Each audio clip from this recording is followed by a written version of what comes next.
que son problème, je vois bien qu'elle a travaillé d'ailleurs au New York Times, Voilà. c'est la vision extrêmement binaire. Il y a le bien, il y a le mal. Ouais. Moi, je suis pas Trumpien, hein, franchement. Hein. Moi non Je plus. vote pas. Aux États-Unis, franchement, j'aurais pas voté Trump. Mais bon, l'idée quand même, ça c'est l'idée du New York Times et de tous les médias, hélas, dans le monde. Je dirais, regardez le monde aussi en France, c'est pareil. Tout est pareil. Oui, c'est pareil chez nous. Hein. Il y a le bien et il y a le mal. Donc méchant Trump à longueur de journée. On fait pas notre boulot, je suis désolé, chère madame, on ne fait absolument pas notre travail de journaliste, un peu humble, au lieu de transformer les journaux en torchons électoraux, expliquer tous les jours que c'est pas bien, que Trump c'est la dictature, qu'il est en train d'apporter la dictature, que c'est la ruine, etc.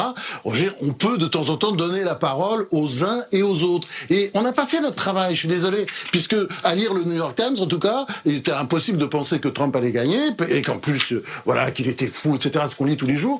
Dans nos journaux, c'est la même chose. Je pense qu'il est temps, après ce fiasco total des médias et des commentateurs et de toute une série de personnes, y compris moi, je n'imaginais pas que ça allait être si fort. Eh bien, je pense qu'il est temps un peu de faire, une forme de mea culpa. Enfin, moi, je le ferai pas aussi fort. Peut-être devrait le faire le New York Times et le Monde, qui ne le feront jamais d'ailleurs. Mais je pense que on n'a rien vu. Et c'est vrai que la question sur le tropisme est là. C'est-à-dire qu'il y a une vraie idéologie. Moi, c'est pas la mienne. Enfin, elle existe, elle est là, et je veux dire, je comprends pas que notre travail, si vous voulez, pour moi, ça ne consiste pas à condamner, à dire c'est pas bien.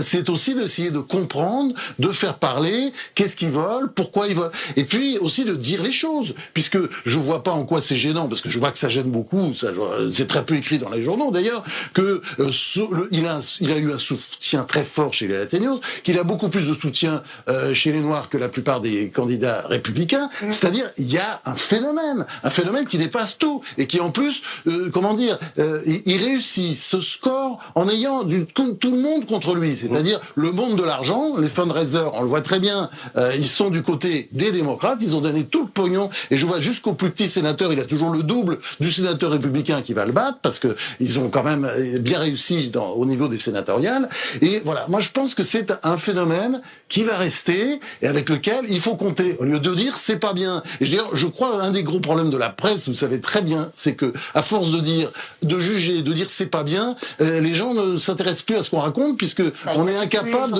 de raconter, de faire parler, de décrire et d'analyser.